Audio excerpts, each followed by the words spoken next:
ಶಾಶ್ವತ ನನ್ನ ಗುರಿ ಯಾವತ್ತೂ ಅಲ್ಲ. ಸದ್ಯ ಇವತ್ತಿನ ಬದುಕನ್ನು ನಾನು ಸುಂದರ ಮಾಡ್ಕೊಳ್ಳೋದು. ಈಗ ನಿಮ್ಮನ್ನು ನಾನೊಂದು ದೊಡ್ಡ ಪ್ರಶ್ನೆ ಇಟ್ಟರೆ ಲೈಫ್ ಅಂದರೆ ಏನಂತೀರಿ? ಆ ಥರದ ಫಿಲಸಾಫಿಕಲ್ ಪ್ರಶ್ನೆಗಳಿಗೆ ಉತ್ತರ ಹುಡುಕುವ ಗೋಜಿಗೆ ನಾನು ಹೋಗಿಲ್ಲ.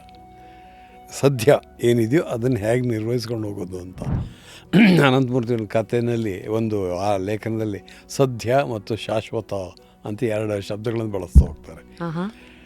ಶಾಶ್ವತ ನನ್ನ ಗುರಿ ಯಾವತ್ತೂ ಅಲ್ಲ. ಸದ್ಯ ಇವತ್ತಿನ ಬದುಕನ್ನು ನಾನು ಸುಂದರ ಮಾಡ್ಕೊಳ್ಳೋದು. ನನ್ನ ಬದುಕು ಹಾಗೆ ಅಷ್ಟೆ. ಇನ್ಫ್ಯಾಕ್ಟ್ ನಾನು ಫಸ್ಟ್ ಫಿಲ್ಮ್ ಮಾಡಿದಾಗ ಘಟಶ್ರಾದ್ದ ಮಾಡಿದಾಗ ಕೂಡ ತುಂಬ ಜನ ಅದೇ ಹೇಳಿದೆ, ಏನು ನಿರೀಕ್ಷೆ ಇಟ್ಟರೆ? ನಾನು ಹೇಳಿದೆ ಏನೂ ಇಲ್ಲ. ಹಿಂದೆ ಕನ್ನಡದಲ್ಲಿ ಸಂಸ್ಕಾರ ಆಗಿದೆ, ಚೋಮುಂದುಡಿ ಆಗಿದೆ, ಅದರ ಮುಂದುವರೆದ ಭಾಗವಾಗಿ ಇನ್ನೊಂದು ಸಿನಿಮಾ ಮಾಡಬೇಕು ಅಂತ ಆಸೆಯೇ ಹೊರತು ಅದಕ್ಕಿಂತ ದೊಡ್ಡ ಯಾವ ಕನಸುಗಳು ಇಲ್ಲ ನನಗೆ ಅಂತ. ಫುಲ್ ವಿಡಿಯೋನ ನೋಡಿ ಆನ್ ರ್ಯಾಪಿಡ್ ರಾಶ್ಮೀಸ್ ಯೂಟ್ಯೂಬ್ ಚಾನಲ್.